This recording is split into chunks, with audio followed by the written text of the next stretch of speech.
Hello there, my name is Lamin Jai and this is News Review. Coming up on the show today, Senegambia has sprung back to life in terms of business, but the impact of the coronavirus pandemic can still be felt.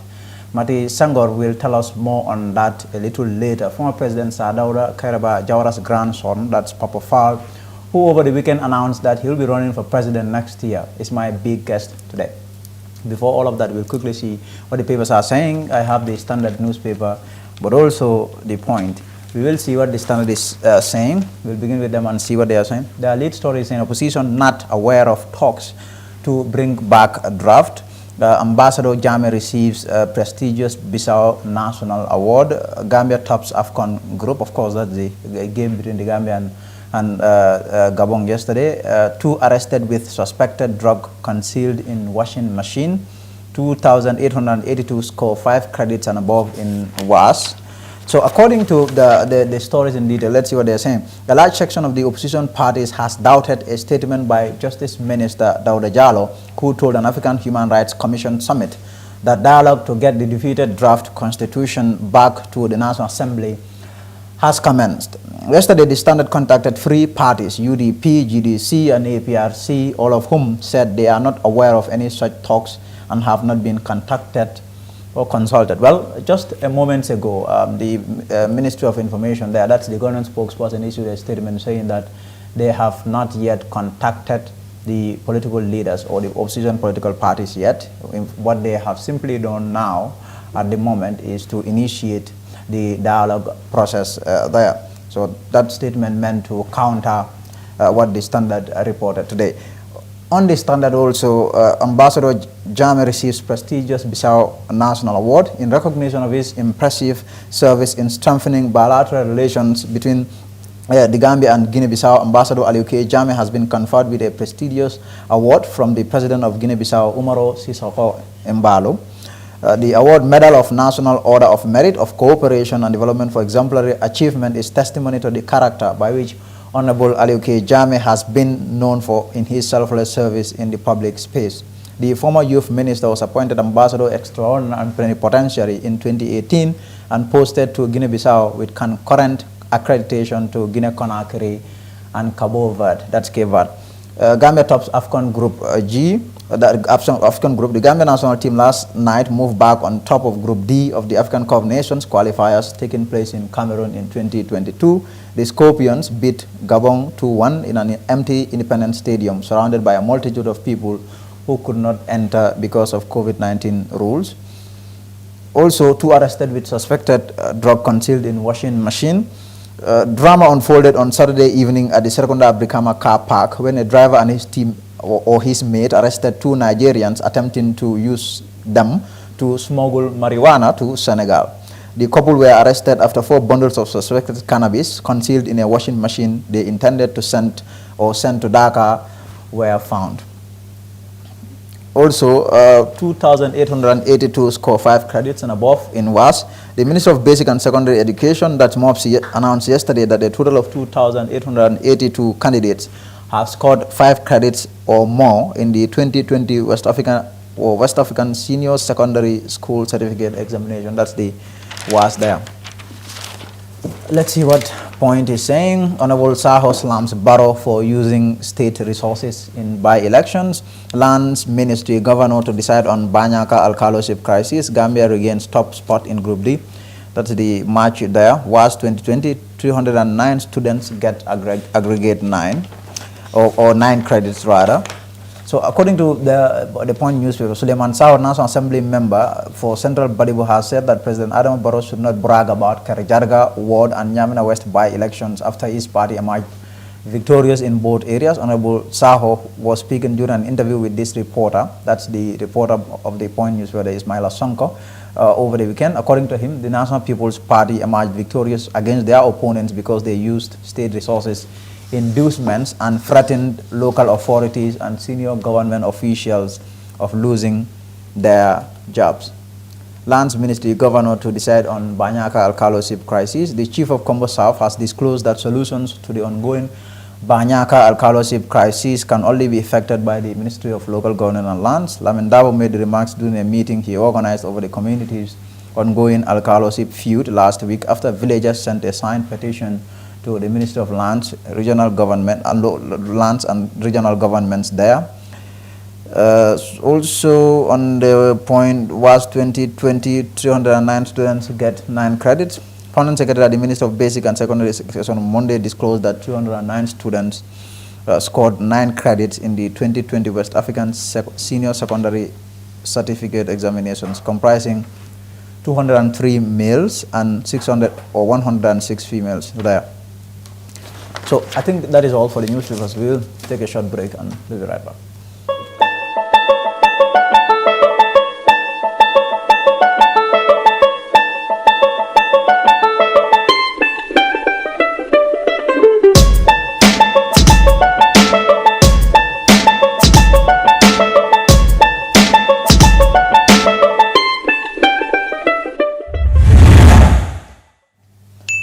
Welcome back. So Senegambia is a household name when it comes to tourism, when it comes to business, but the coronavirus pandemic this year has completely disabled the area.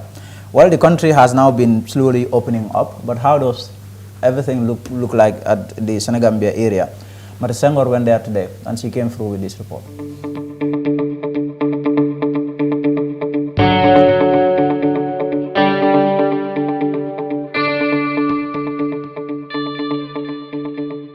Gambia is a popular destination for tourists, particularly those escaping the winter in Europe. COVID-19 has kept tourists away, giving nature a break, as those people depending on tourism for survival are now at the station's mercy.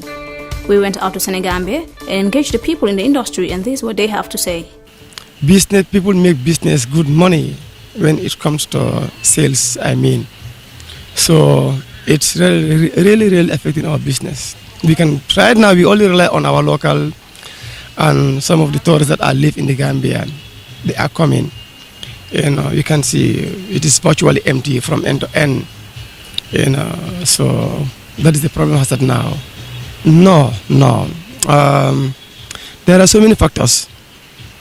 One, I will not say the ministry, either is health, because I will not say it's tourism. I know at a point, government release, they made a press release with regards to travelers before accepting their entrance.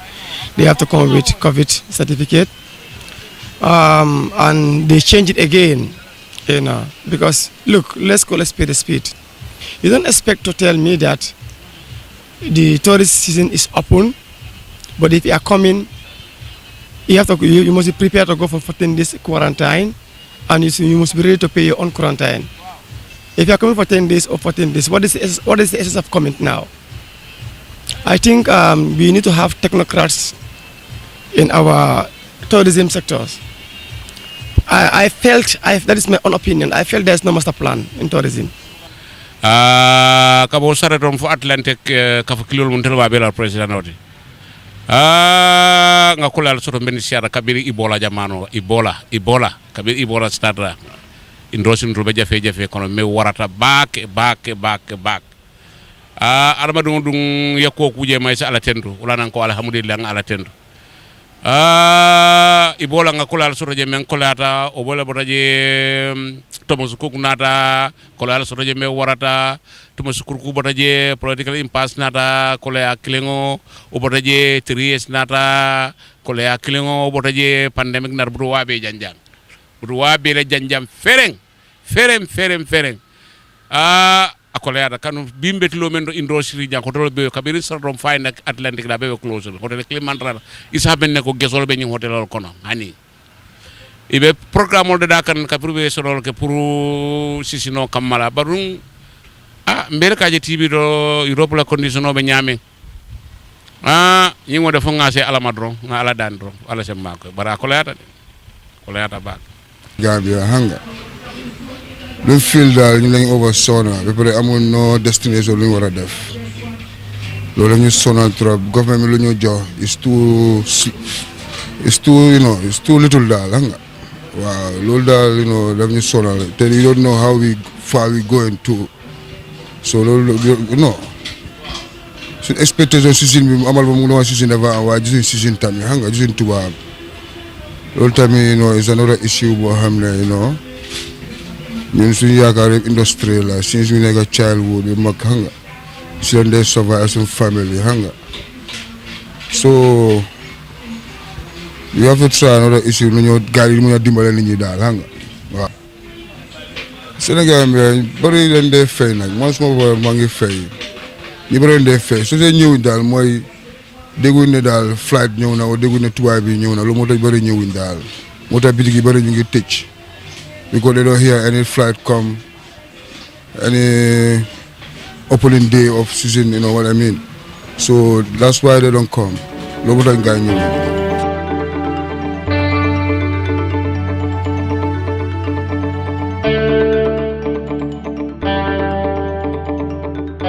In another development, they appeal to the government to come to their aid because this year just a handful of tourists came and this is really affecting their business.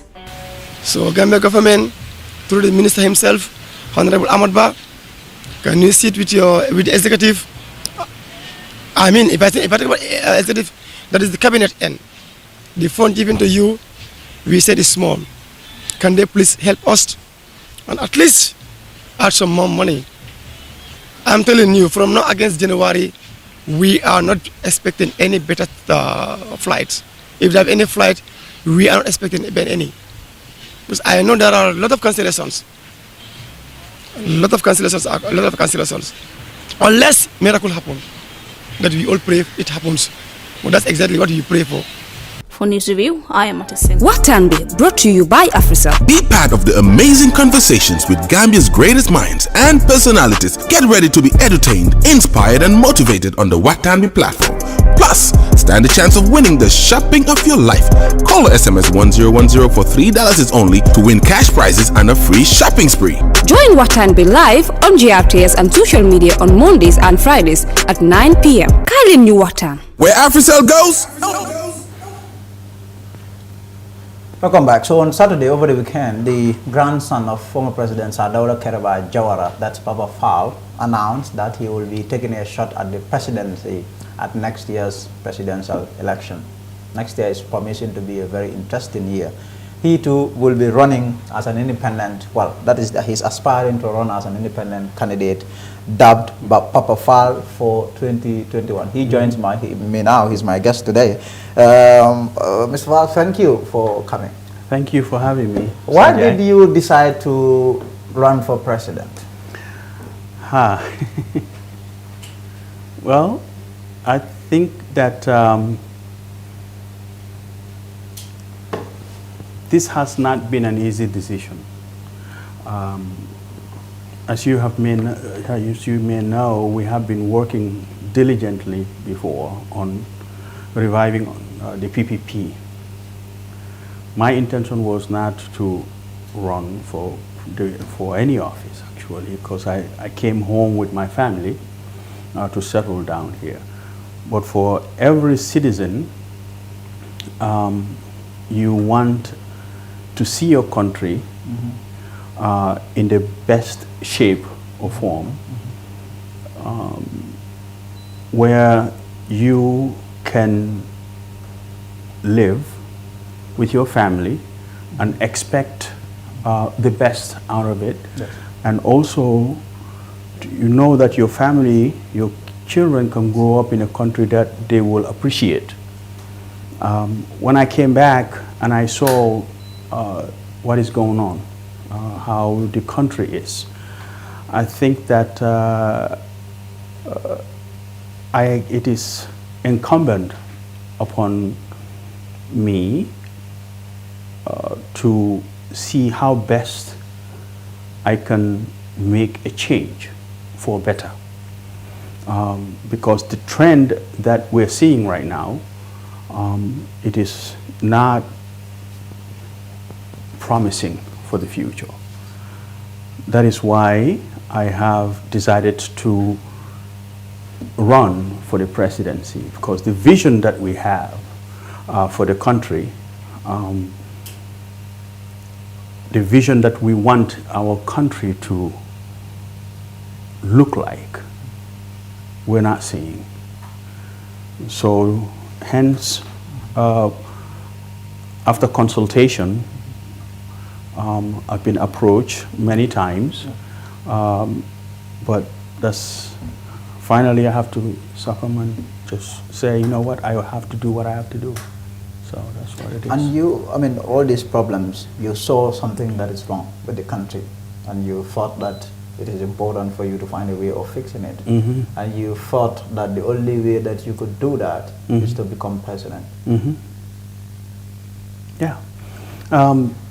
The best way to effect change, it is not through expectation that somebody else can do it. The best way to effect any change that you have, your desire, if you don't see in the field competence that will reach that stage, I think it is important that I join in to see how we can fight to get to that destination. That's what it is. The country is in shambles.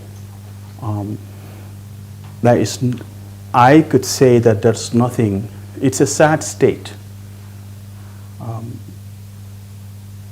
Every day I always tell my wife that it is so depressing when you're outside your house and you cannot look around and not feel depressed.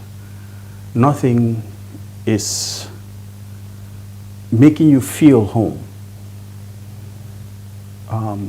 So I think that we deserve better than this.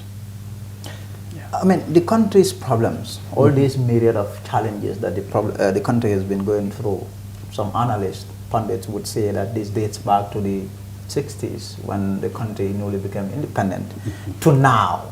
Same problems have been there. Your grandfather ruled this country for 30 plus years.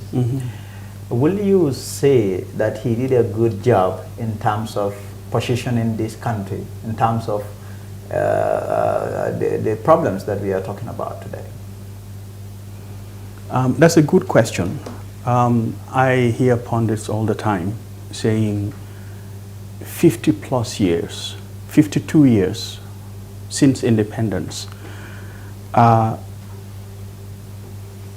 country, this Gambia, in 1964, if we were living in 1964 today and you see Gambia then and Gambia now, it's like night and day. During the 70s, now we have regressed significantly, but just getting the independence itself is a milestone. The protectorate, they were left outside of any meaningful development. It was during the regime of the First Republic that the protectorate actually had any sense of development. I remember my childhood, how wonderful it was. Right behind my house was GUC, the utility corporation. It runs every day, continuously. We had electricity, good roads, food was cheap. In front of my house, people used to go from Gunjur, they will get fish and come back and sell it for Labure, and then they will throw it out if nobody would buy it. So, taking it from the colonialist, where only the colonies had any development, the rest of the country, I'm talking about the colonies, I'm talking, the Combo St. Mary's. The other part of the world, country is like in a country of its own. Merging those together into a meaningful development, that's quite an achievement. I remember, we had good roads.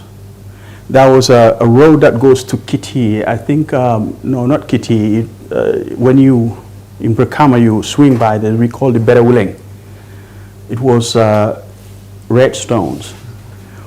But could you believe that every day that you can drive for miles and miles, even though there are rocks, rocky roads, but they're still smooth because PWD always comes down and level it.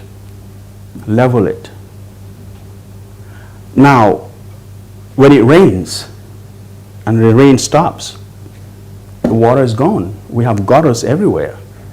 Today, people have to roll their pants to get into dirty water and cross, just to cross the road. There are roads that even vehicles cannot go during rainy season. And I remember during rainy season when the roads that I grew up in, that I always traversed during school time, when a rainy season or during dry season, we didn't have a problem. Now, certain areas, the same roads, vehicles cannot pass. So the development, if we're talking about high rises, that was not the essence of development. That is extra. But the quality of life for people was good compared to today. Grandfather was president. Yes, people are nostalgic. Listen, if you can tell, I traveled all the way from here to Koina, and every place that I go to, what they tell me is, Sarada time, no hunger.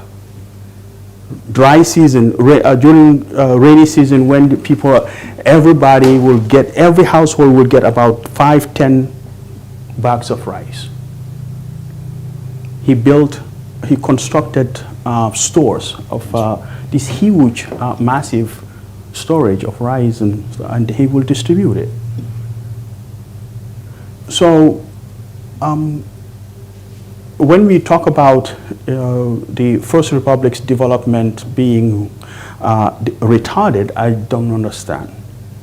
He did what he did with the tools that he has, and people were content. They were happy. Now, we have everything, and we are miserable. So I mean, in essence, what you are saying is that the country's retrogression in terms of development began in 1994. We had problems. You know, during this erratic rainy season, causes a lot of problems. In the 1975 and the 1981, the 81 coup was a big blow to the economy of the Gambia, because a lot of things have gone wrong since then. But then in 1986, we had this retrenchment, and then things were difficult, but as soon as the country was emerging out of it, the coups happened. And nobody can deny that things were not as they were before, but still economically, if you can be able to produce 48 months of reserve for good import, I think that's a good place to start. That's a good place to start. Now here you are running for president, but before for all of that, let us also try to unpack one thing. I mean, Jammeh was here for 22 years. Your grandfather was around for 30 plus years, 32 years. If you, Jammeh came, did 22 years. During that time, there was a lot of problems, a lot of human rights problems, a lot of other issues. But one thing we have seen is that Papa Faal, in as much as you are in the United States, you are very much involved. You are very much enmeshed in whatever was happening in the country. To the point, you joined the effort or the campaign, if you like, to ensure or ensuring the end of the rule of the former President Jammeh. While you were in the United States, I mean, when Jammeh was here, you would visit Gambia. I did. I visited all the time. You were coming. Okay, but then you were never somebody that, you know, was impressed by how Jammeh was running the country, to the extent that you took part in a plot to overthrow his government. How did you get yourself involved in that? Because here you are running for president. People need to know who Papa Faal is. Why did it get to that level of you involving yourself in something that clearly is illegal? Sure. Struggles are not easy, especially a struggle for a nation. It's not easy. I think you can remember that Nelson Mandela was a terrorist. He could not visit the United States. He was on the list of the state-sponsored terrorists, I think, in the United States until 2005. So why I'm pointing at that is that nations struggle for nationhood. It is not an easy thing. Struggle for change is very, very difficult. Since 1994, there were a lot of demonstrations that we have done. I think many of the people in diaspora can attest to that, that we have tried, not through armed struggle, but to bring a sense of stability. We didn't ask for much. We want stability. Stop killing our citizens. Stop these extrajudicial killings. Stop the disappearances. You know, I don't think that it was fair for us to sit back because it didn't hit our family to say, since it doesn't affect us, we should not do anything. My mom was here, 2009, she passed away, I came. The year before I was here, 2005, I was here. I always visited, but I did not, I mean, I come in, I see my mom, I go to the families, I enjoy the country and leave. I'm not going to say that Jammeh didn't do anything good. He did. But at some point, the good that you did, if the bad that you did outweighs the good, then whatever efforts that you have done, any good thing, get masked. It becomes irrelevant. I think that in the beginning the 2000s and moving towards the struggles of elections and the riggings of elections, the campaigns for coalitions, and it is falling apart. We haven't seen anything that actually can help the people of the Gambia with any meaningful redress. So when the opportunity showed itself, I just got out from Afghanistan in 2012. When I was in Afghanistan in 2011, I was following the election very closely.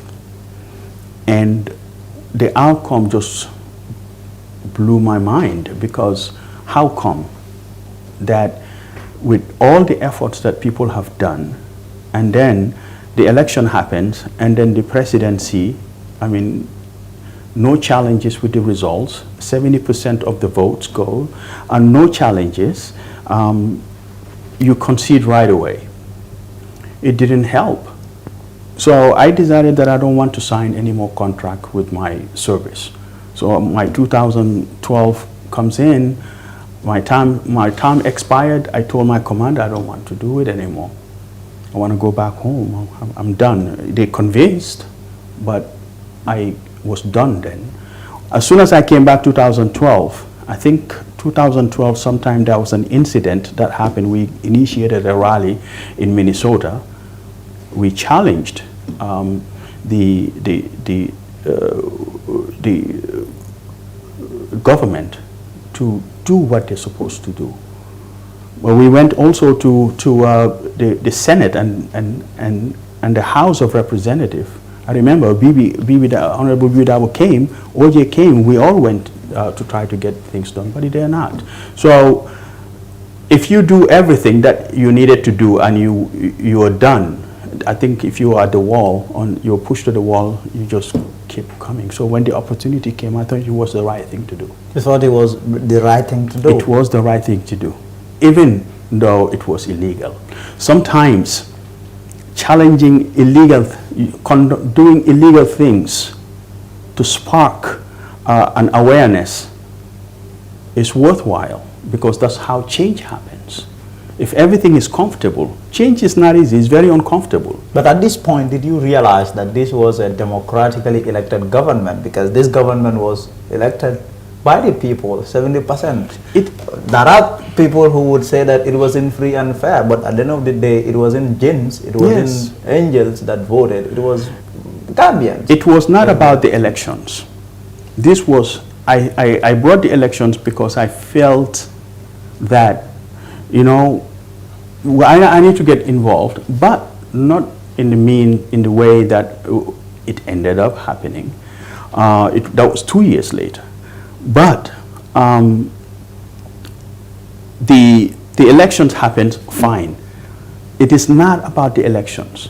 It is about the forced disappearance. It is about the torture. It is about the killings of the Gambian people. That sparked this whole thing. It was not about forcing Jammeh out of the country.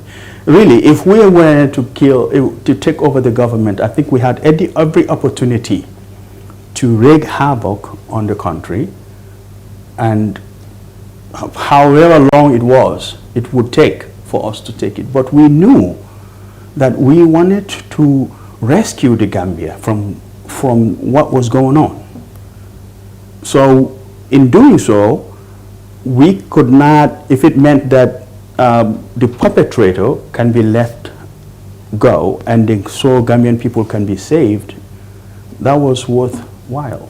That was worthwhile. But don't you think that was quite naive on your part, to think that it was going to be that easy to come a compound that was secure to wherever secure stops? Yeah. Military personnel everywhere, a heavily guarded compound, to just come, a group of 8 men, to just come and attempt to take that compound. Don't you think that it was naive on your part to think that it was going? Don't you at any point think that this was, you guys were marching into slaughterhouse? For every expedition, there is expectation that a casualty can happen. We expected that. To say we were naive, I think that is pushing it, because it was not only the 8 of us that decided this. It was a larger group. Unfortunately, when you rely on people and they ended up betraying you, and then not being there when you needed them. That's what happened. It wasn't because we 8 people just strapped up and said we were going to go. I think that would have been a suicide. But this was quite a plan. It was planned in consultation with people who were high-ranking officers within the State House. The person, Lamin Sane, with whom he had very good relations, those were the people who betrayed us. We were soldiers. We know that we're not going to get ourselves into a situation where we will get killed. But we also, just like any other expedition, the United States, when they go to Afghanistan, they rely on Afghans for internal intelligence, and then for perhaps any support. Likewise, in any other expedition, we relied on the 1st Battalion, and we relied on the people who are on the ground, and then they did not show up when we needed them, and then we had to battle through ourselves out of that. So that's what happened. So this is what happened, and the Jammeh government never called this a coup d'etat. What it called it was a terrorist attack. Yes. And to this day, there are people that would call you a terrorist. here you are now wanting to be president of the Gambia, and the people that are calling you a terrorist are Gambians. How do you go about navigating that? How do you go about shrugging off that terrorism or terrorist level? Yeah. Well, I cannot change people's minds, and I cannot dictate what they have to say. To them, I am a terrorist, but to some, we did good. You know what I mean? Yes. So we just have to thread that, you know, and accept that there will be divergence of opinion about what happened. Everybody has been talking about Rwanda, but Rwandan president was what? The rebel leader. Exactly. Exactly. But in this expedition, as you would call it, I mean, was it at any point personal to you? The fact that Jammeh overthrew your grandfather, you were coming back to avenge your grandfather. I heard that so many times. No. I think if that what it was, it would have been like you would have heard me all the time on the social media cursing and writing and doing all those things. Listen, Sadauda did it his time. He did very well for the country. Yahya Jammeh came, took over power, and he did what he did. If you live by the sword, you die by the sword. That's the rule. And for people who usually come in and take over power forcefully, we see their end often. The thing is, you transitioned to democracy, to civilian rule. That's what we did. We came with Chanonjai, so as soon as this happens, he is planted exactly. I was supposed to leave March. As soon as after the call. As soon as that after the Tonjaga has asked that I stayed to help out a little bit, but I did have my ticket bought for that time. You did have the ticket bought. Now it was never personal to you. It was about saving country. That failed. Still, you are not satisfied. You think, how many years down the line? A year or so down the line, Jammeh left through the, not Gambians laid a ballot box ambush. Not this time, not an attack or on State House or whatever. But, and he was kicked out of power. Barrow came nearly 4 years. Still, Papa Njai is not satisfied. Sorry for that. My apologies. Papa Faal is not satisfied, and now he wants to run for president. This time you are not using the gun, but you want to convince government. Are you satisfied with the nature of your country? That's what everybody. I mean, I know you cannot answer it as a journalist. Yes. But if you're a Gambian today and you're living in the Gambia, I'm not saying you're in the diaspora. You are living in the Gambia and you are proud of the way things are going, the conditions, the cost of living, the state of our roads, the state of our drainage systems, the state of the pay, everything that we have, the state of our energy. If you're proud of how things are, then maybe I'm wrong. But I don't think this is where we want to be. This is not where we want to be. You are not impressed by Adama Barrow. What exactly? This has nothing. Can you go into the specific? This has nothing to do with Adama Barrow. But it's his government, right? No, it's not. It is the Gambia. Gambia doesn't belong to Adama Barrow. Gambia belongs to all of us. We see it develop. It benefits us. We leave it to go to waste and down the drain and regress. It is our fault. This has nothing to do with Adama Barrow. It is his government. This is why democracy works. You get a government, you put them in place. If it doesn't work, you go after them and pull them out.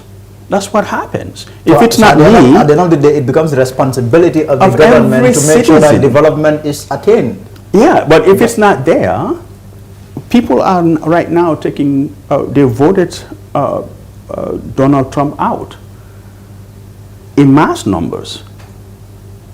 not because they hated Donald Trump, but they haven't seen any tangible, meaningful, anything that he has done.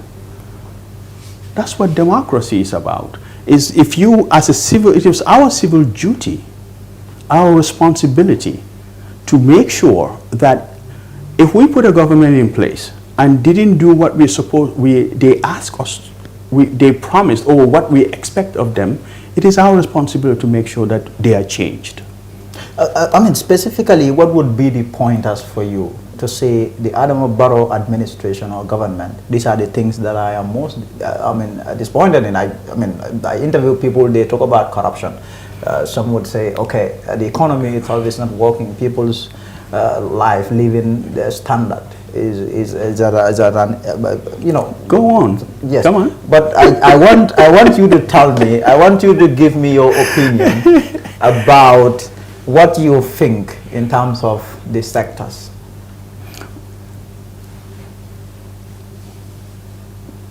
For me, I see corruption at its height. 2, I don't see anything that is working. I get out of the highway and then I'm in deep down, knee down water during rain season. Instead of a good government will preempt rainy season to make sure the roads are prepped.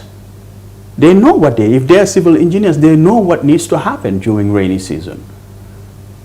Pre-rainy season prep needs to happen so people can move along, but they didn't care. So long as they are sitting in, I don't want to get to that point, but I think that for me, when I see my country being exploited, and then I see my leaders consistently selling our nation to the highest bidder, and I see my people going to markets and literally not be able to buy enough fish to feed their family, I don't understand. I mean, am I supposed to, I cannot sit down and watch that. You can work, but don't you think that opinion is split, hugely split, if you like, when it comes to how people think about this government? While you have the likes of yourself who think that this government is not doing much, is doing a bad job, you have a lot of people that believe in this government to the extent that this president's popularity is increasing by the day, whether one sees it or not. We have seen a by-election that took place, and he just quickly, no sooner had the whistle blown, if somebody haven't ever brushed aside all the opposition. Yeah. If somebody doesn't have money, have never seen a $3,000 seat or $30,000, you come and give that person $30,000 at night and tell the person to stay home. How many registered voters are in it's 4,000, right? Yes. How many voted? What happened to the rest? We need to ask these questions. It is our responsibility. I am not a media guy, but I have this feeling that somebody will hit Nyamina and find out what happened. If it's free and fair, then we have the right to talk. But we need to find out the discrepancies needs to be highlighted. It is our citizen, it is our civil duty. I'm not accusing, but I mean, it's on the social media what was going on. And I've seen it before, but listen, if votes can be bought, elections are not fair. but clearly, when it comes to money, politics of gifts, I mean, there is no law which bars a politician from giving money to your people. But there is no law. Clearly. If you give me money and you take my voter card, or you convince me not to go to vote, isn't that illegal? No, but they don't do that. What they Are you sure? do? That's where you need to go and find out. Even the politicians that are complaining, the opponents that are complaining of the NPP that complained that they came with a lot of resources. They never said they went and took people's voters' cards because they didn't want to say it. What they said was they go around giving people money and all of that. And when it comes to politics, at least in the Gambia, there is no law which bars a politician from giving money to people. Yes. I mean, so long I have more money than you, I have every right to give my money to whoever I like. Whether at the end of the day they vote for me or not is their problem. Okay, fair enough. But for me, that doesn't indicate popularity. That's bribery. If you tell me that I have to give you money for you to vote for me, then I am not popular. If I were popular, I don't need money for you to vote for me. So that popularity that we were talking about then doesn't exist. If you're using money I mean, somebody who doesn't have, if you're depressing people so they are hungry, so when you are ready to go to elections to give them money so they can feed their family, and you think that is popularity, that's a problem. Okay, for me, I cannot say that whether he is popular or he is not popular. Come 2021, that's where the litmus test is. That's where the litmus test is. And Papa Njai would be there standing right in front of him. If you call me Papa Njai again, okay, I will more handsome that guy. That guy, I always run into trouble when it comes to your surnames there. Maybe I am also Njai. So he is Musa Njai. I always tell him not to use Papa. And then he did listen because he started calling himself what? Yes. Musa Papa Njai. Musa Papa Njai. So, and he is Musa. So now he is Musa. Yes. Now, Mr. Faal, I mean, you will be standing in front of President Barrow, one of those candidates, really. I mean, you opted to go independent, not necessarily to form your own political party. I mean, how did you settle on that, the issue of running as an independent candidate? Because sometimes what we have seen in this country that, you know, creates a lot of problems for those wanting to become president if you run independent. Because Gambia, if you look at the history politically, people tend to be more inclined towards political parties than to just an individual just gets up and say, I am going to run for president, vote for me. Yeah. We got to independent candidacy because, first of all, I think that there's too much rivalry within the political system. The party association gets so strong sometimes that we forget the main issues. Not to entangle myself or ourselves in that mess, because we have a program, we have work to do. We don't have time to say, I belong to this political party, I don't belong to this political party. I say we are all Gambians. We belong to the Gambia. Whoever have the best political agenda should be the one that should win, or should win the heart of people, not where you belong. Because that's where we run into problems. That, yes, I am so die-hard so-and-so political party, that even if they don't produce anything for me, I still want to belong. That is not how, for me, I see things. I mean, we have a good program, I think, and we are ready to sell it for every political party who wants to join in. I'm going to make it clear. Go ahead. Don't come for me. Let them not come to you, because you are not joining anybody. No. Except somebody joins you. We come in, we work for the country. We fight for the people of the Gambia to make their life better. If you are a political party, you come in, we sell our agenda, we work together to make sure that the country, the Gambia, gets itself out of this mess. Gambia gets itself out of it. Now you have a manifesto. I went through your manifesto, quite impressive. Although some of the thinking the mindset in this, I would likely say maybe you came with those from America, someone who has stayed in America for too long, the way their system is run. But then I have seen your 5 in 5, citizen reorientation, citizen welfare, combat and arrest corruption, computerized civil service, civil and public institutions, comprehensive tax. When you get to your citizen reorientation, for example, I have gone through that, and quite interesting, the issue of a national service corps. How did you, came up with that? What are you hoping to achieve? What is it all about? When I look at the Gambia, our citizenry, I'm not going to put them down because they've gone through so much. Hope is lacking. That's probably why we are always seeing people taking this back road, backway journey back to Europe. Where is our national pride? If somebody can get up and say, this is our Gambian national pride, it's not there. We have to have Gambia in our heart, that when we get outside, we believe in the Gambia.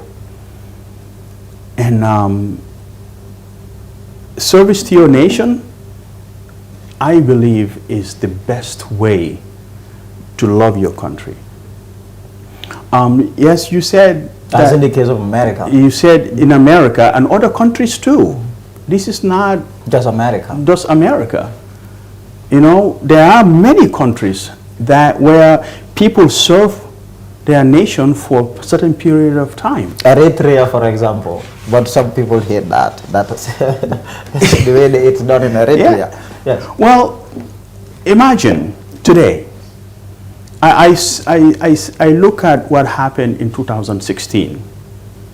They said ECOMIG is coming. Gambians head to the border. Isn't that what happened? Exactly.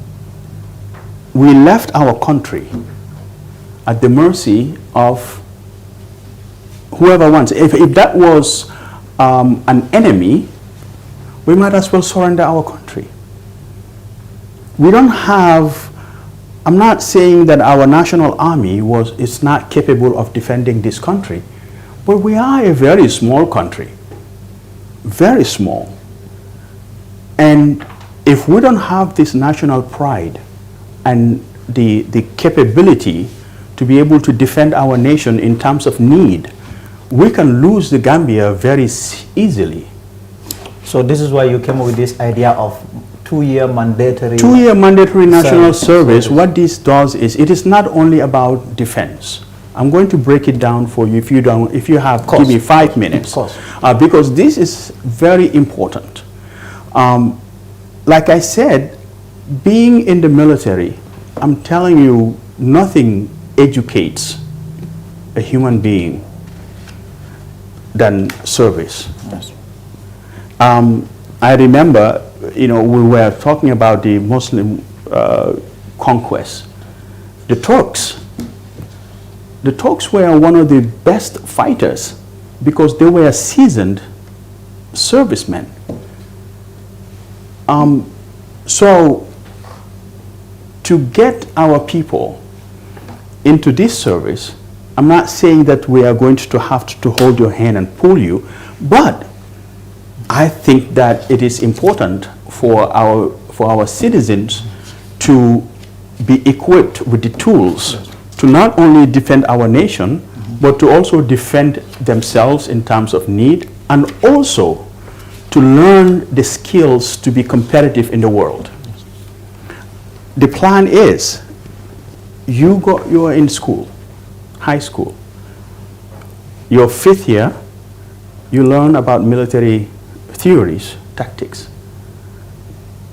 Cadet, maybe I call it. You move from high school, you go into training, maybe 6 months of military discipline training.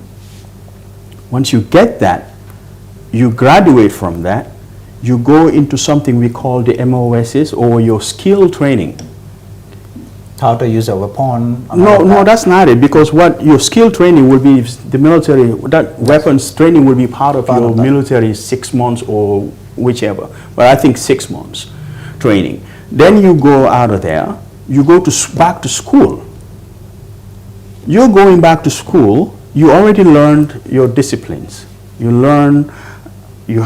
mentally and physically fit, you're ready, you are who are, you know. So you go in and learn a trait.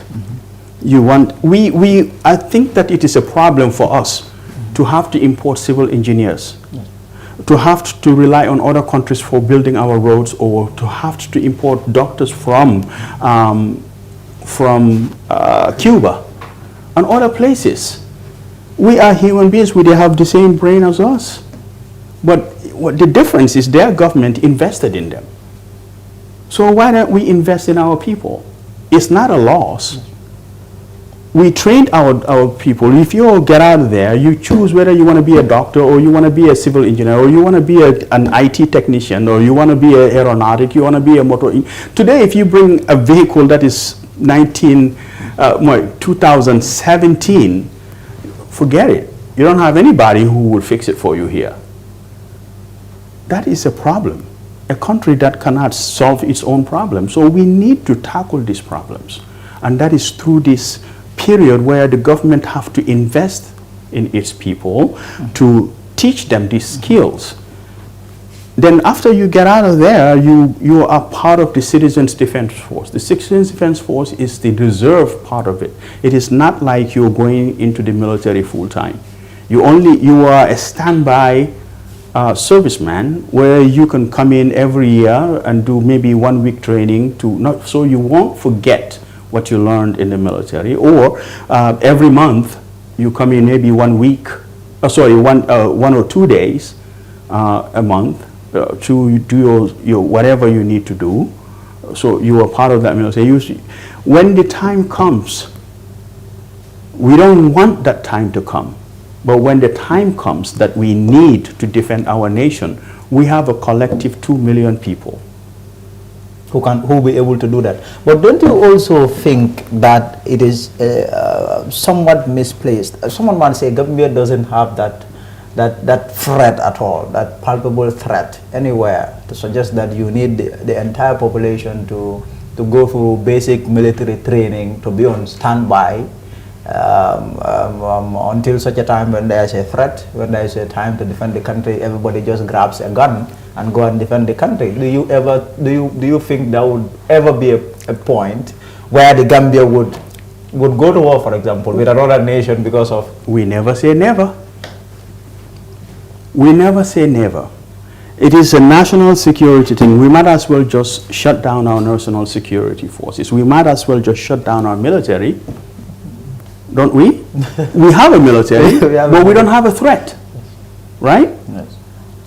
So if that is the logic, then we shouldn't have a military. We will remain peaceful. We don't have any threat, so there's no need to waste money on defense. But you never, ever want to get involved, but you never also want to be caught, unprepared. We cannot say it can never happen. Nations, we have a nation, we are bordered with nations. At some point we can, who knows, we don't want to have problems with any of our neighbors, but it could happen. But one thing also that I found interesting in the Citizens Reorientation Project or plan or proposal of your manifesto or your team there has to do with the fact that you are trying to infuse discipline, pride, and nationalism in every Gambian. Yes, this is important. That's what I was saying before. What is our national pride? When you have the military, I served in the military in the United States. You go with an American soldier, and what they will tell you, I'm fighting for my country, my way of life. I'm ready to die for it. What do we have to say? It's the same blood that runs. We all have blood. We all have the same fear. We are all fearful of death.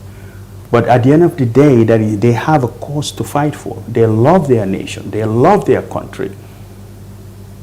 That's what we need in this country. We have to have this discipline. The discipline means that we will be able to be an upright citizen,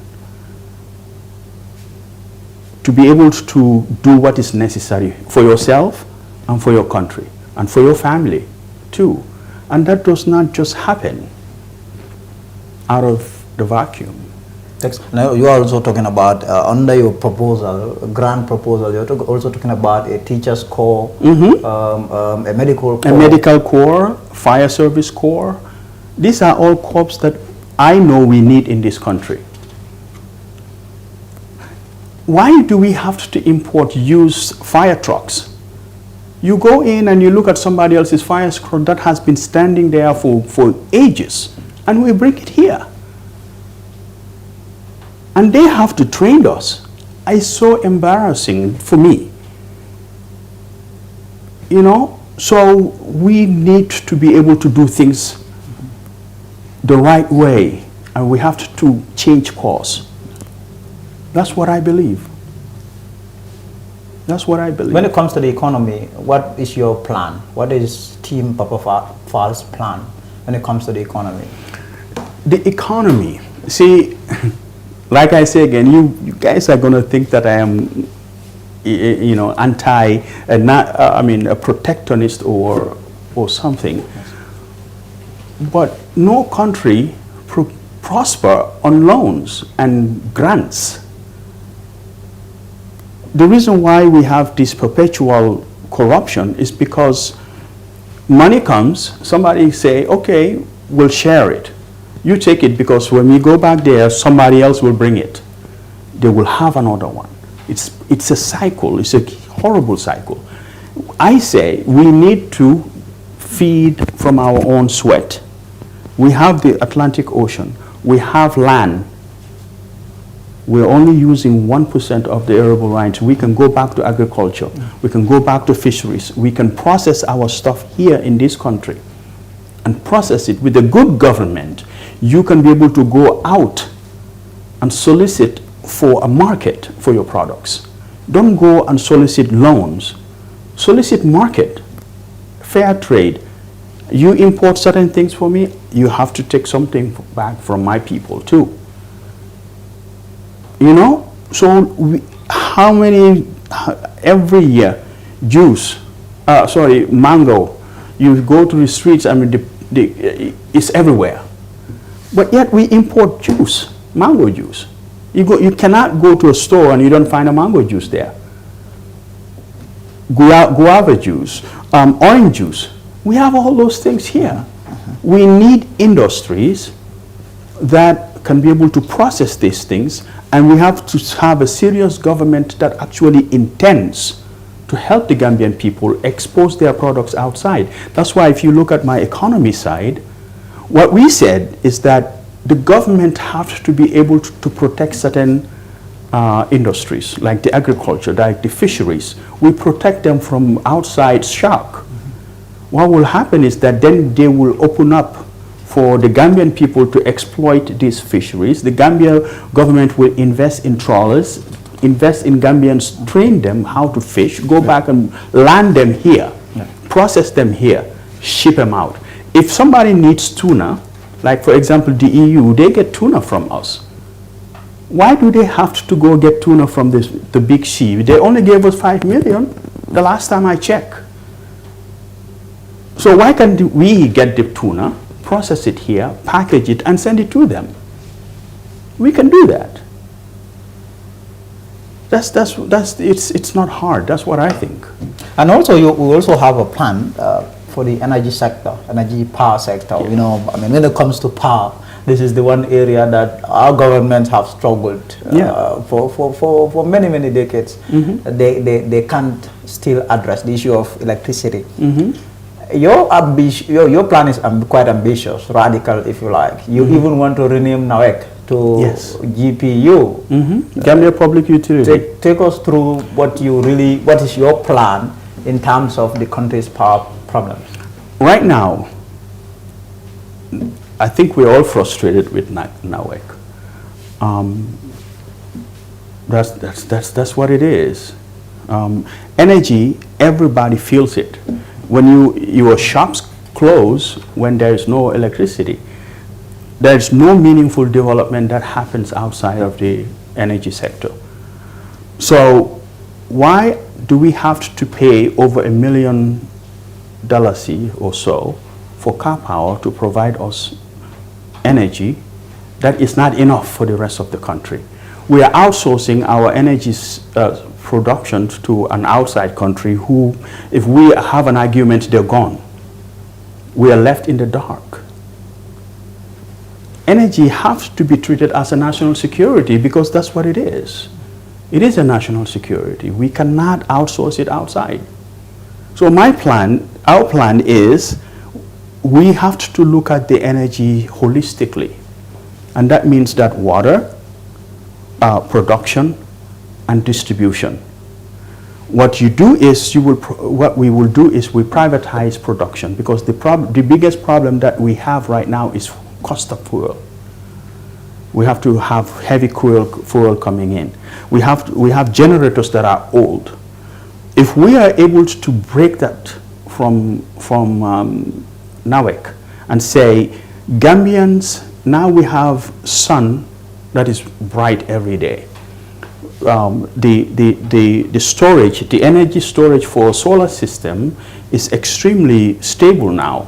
We all have energy. I mean, I have 2 batteries at home that supplies me 5-6 hours. There are some people who have 24-hour service for few batteries. Now, we have wind turbines that can provide energy for 30,000 homes. Those are there. I say we outsource the energy production to Gambians. You can stand outside and look at homes on top. They are all empty.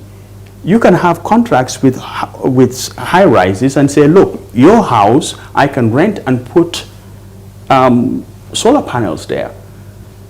You can, that high rise can get energy from there. You sell the rest to NAWEC.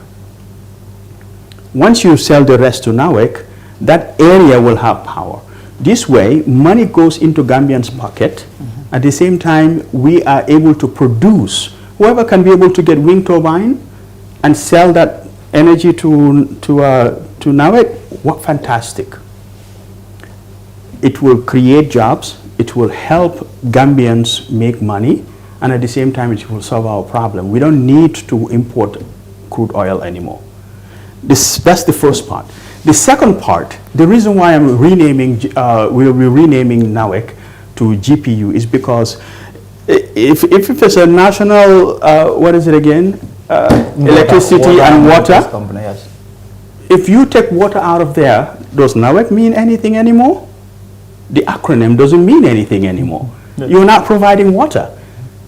But the thing is, NAWEC, when we name it to GPU, that means that all they do is distribution. They will take care of the poles, they will take care of the cables, they will make sure the ticketing, whatever it is, they will take care of that. The production, the proprietors who are Gambians can work with NAWEC to see how best they can be able to discuss this cheap oil, cheap energy. Water problems, we have to decouple it because we have water situations all the time because when electricity goes off, water doesn't happen. And there are some places that doesn't have water at all. And this is the easiest thing. We have a reservoir of water. Why do we have to suffer? I say we push it to municipalities. Do you have tanks? I mean, we don't need these metal tanks. You have concrete. You can put concrete tanks in municipalities. They know their water need. If they grow, the local government or the wards, whoever, they will know how much they need, water they need. They can increase it as possible, and they will take their resources from there. that will solve our energy problem, that will solve our water problems. The government needs, I mean, we cannot put all our eggs in one basket. If it breaks, everything breaks. And we have a problem. Gambians are not making money out of this energy issue. All the $1 million every month is going out to car power. Also, car power is providing production. Gambians can provide production. In your plan on women, what you have for women in this country, you call them the backbone of our society. What is your reason? Why do you call them the backbone of our society? I am always amazed when I drive from Banjul from Banjul, even from Banjul to wherever, the street sides, who do you see? Selling peanuts, selling everything, is women. They do those things to feed their family. Women, we have to do everything to make sure of their success, because they are the rock on which our family stands. Our nation's survival stands on their back, because they carry the heavy burden of the family, not only through going out and selling and then paying for school fees and the feedings. Honestly, I admire them. I always, whenever I pass by, I tell my wife how remarkable Gambian women are. You go to the marketplaces, you see only women sitting down and selling. So we've got to support them. That's why I'm saying that they are the backbone of this country. We gotta protect them. We're gonna provide resources for them. It will be a loan or whatever we can be able to do, you know, to help them progress, be able to feed their families, you know, not to do this heavy burden. You go out here, sometimes you see women sitting down with apples and oranges until over midnight selling, because perhaps they have taken apple from somebody, you know, the distributor, and they have to make up that money. And you just mentioned the issue of protection there. In your manifesto, I went through it, and it's quite striking and interesting, because there was a part where you talked about the issue of ensuring maximum punishment for rape, violence, both physical and sexual and physical, and exploitation, to the extent or to the point that you intend or plan on introducing the issue of castration, castrating men that are found guilty of raping infants and girls. Why did you come up with that punishment, that form of punishment, castration? Why do you want to castrate men? Yes, no, I'm not castrating men. I'm castrating rapists. Rapists. Okay. So let's separate them. Okay. Why do you want to castrate rapists? Because they rape children. Listen, I always say, I have a daughter. She's 7 years old. I look at her, and then I read on the papers these young girls who are raped, and the rapists are taken to jail or to the police station, and the next minute they are bailed. And I said to myself, this is not a serious process. We can, if you wanna put them in the prisons, they go down there. Who knows? That's an attitude that doesn't change. You know, I believe that the harshest punishment for somebody who will do such a devastating, I call it devastating because rape is not about just, you know, if you rape an adult, I say they're numb, they die with it. You rape a child, they grow up with it. It destroys their life. It's a death sentence.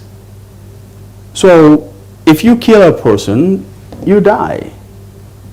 Or you go to jail for life. If you rape somebody, it's just like killing, then why do we have to give him 2 years? I think that we need to be serious about our punitive sectors. We need to, these are deterrents. If you're not a rapist, you don't have to worry. Men, I'm sorry, but you don't have to worry about this process. You're not a rapist. It is not for you. If you're not a If you're not a rapist, this is not for you. But if you're a rapist, watch out. Because we're coming for castration you. is coming. Castration is coming. We have to protect our kids. We have to protect our young girls. Not only young girls, but young boys. Like I was telling you, I read on your paper. This young boy who has been raped by some guy told his mother. They took the guy to police. They bailed the guy out. The mother is frustrated, like, okay, what can I do? This person is right here. If you're castrated, you don't have any means of raping anybody anymore. Anybody, so it puts a permanent. Let's be serious about protecting our people. That's what I say. You have a lot of ideas, a lot of plans. Your proposals there, it's a lot, and I'm sure over the course of the period, Gambians will come to learning, knowing more about them. But then I also want to discuss one or two things with you. One has to do with who are behind Papa Faal. Who are the people behind supporting you in your bid to becoming president? I have some wonderful, extremely dedicated team who have the same mindset as me. They think alike, they love this country, they're ready to do whatever they can to make sure Gambia goes the way they intended. You mind sharing the names of a few? So. That way, I mean, some Gambians might know them, people who don't want to join. I will leave that. I will leave that for later. You want to leave that for later? Yes. You know why? Because this is a great marketing opportunity for you. I didn't talk to them. That you're going to mention their names. Okay. I can't. Fair enough. Fair enough. I can't. Why are you getting the money? Because politics in Africa, I would always tell anybody, I mean, it's expensive. Politicians, people will reach out to me for advice, and what I would tell them is get as much money as possible. Where is Papa Faal getting money? I'm not rich. It is not. But at least you served in the U.S. military for 10 years. I have my pocket, and there's a big hole in it. And I'm not looking for a millionaire who will come down here and give me money so they can have something back. I want somebody. I'm looking. We'll be working for somebody. We don't need quick pro quos because that's where the problem that we have right now. I think that I'm working right now. I'm working with the grassroots, the people who have the same mindset, who really love their country, and then they have $1 or $2 or $3, and they contribute, they help. And I think that if we go out and sell our message, Gambians will love it, and they will help. They know that we are working for their country. Papa Faal doesn't have $1 million. Papa Faal doesn't have millionaires behind me. But you guys, the grassroots, those who love this Gambia. Do you intend to take the case of your grandfather, former President Sado, to Gambians to say, hey, look, this is my grandfather, he did a good job, so vote for me? He did, no. Yeah. I think if you look at this thing, Sadauda did not introduce the National Service Corps, did he? No. Did he talk about castration? No, not at all. These are all Papa Faal's. So that's what it is. He did his time. Yes. He gave me great advices that rings in my head all the time. I love him. I spend a lot of time with him. We talk a lot about the Gambia. And how he sees things. I learned a lot from him, and I will take that and I will blend it with what I have. If you admire somebody, I don't quote people who are outside, like who's Kennedy. I don't quote Kennedy because we already have a Kennedy here. The guy his mind is amazing. He died with his faculties intact. Have you reached out to the IAC to regularize, to at least inform them? You have announced your plan, but did you reach out to the IAC to? Whatever I do, I go to IAC. I haven't been in touch with them. And what did they say? It's an open country. That you can also go and try your luck or your chance, as some would call it. Come election time. How confident are you that next year, because President Barrow might be watching and be saying, okay, this might just... I am very confident that I am very confident. All I want President Barrow to do right now is to call me and say, look, come 2021, I will move aside and I'll let you sit. Because? Mr. President Barrow, that's what I'm asking from you, okay? And by the way, because you know what? Yes. I know that we are going to do very well. And Team Papa Faal. Team Papa Faal is going to do very well, and then money that will be coming in from whoever to try to buy us is not going to work. We are not after we're not after positions. I'm going to make that clear. If you're coming in here to give me a $2 million seat with a truck and a Pajero, I am not going to take it. And if you give me an ambassadorial job, I'm not going to take it. Just step aside. That's all I have to say. That's all you have to say. I also saw a flag. You don't have a party, but I saw a flag. What is that flag all about? A white, green, blue flag. What is it about? It's a neutral flag. We have the sky for green edges. We want to make the country really green and beautiful. White, we want to make it peaceful. And then for blue, we want to make it beautiful, because for the blue skies, we want to make it beautiful. We need to be able to get out here and walk and drive and see nothing but greenage. A beautiful country where when you look, your heart is content. That's what we need to do for Gambia. It's too small to be in this state. What would be your final comment? Because we desperately run out of time. Oh, really? The conversation was great, right? It was great. The conversation, I enjoyed it, and I'm sure those watching us. I will be coming and I will be knocking at doors, and I'm going to be selling our ideas. Listen, Gambia, it is not about punishment. We all love this country and we want to see it progress. So let's join our hands together. Party politics, we leave it aside and come together and work for the people of the Gambia. We are suffering. Gambian people are suffering. Wallahi, Gambian people are suffering. And it is time for us to really wake up and say, this is not the country that our forefathers or grandfathers and mothers fought for. It is not. Our people did not fight for independence just for us to go back and be beggars. That's not how we're supposed to live. We're supposed to be working and eat, for the fruit of our sweat.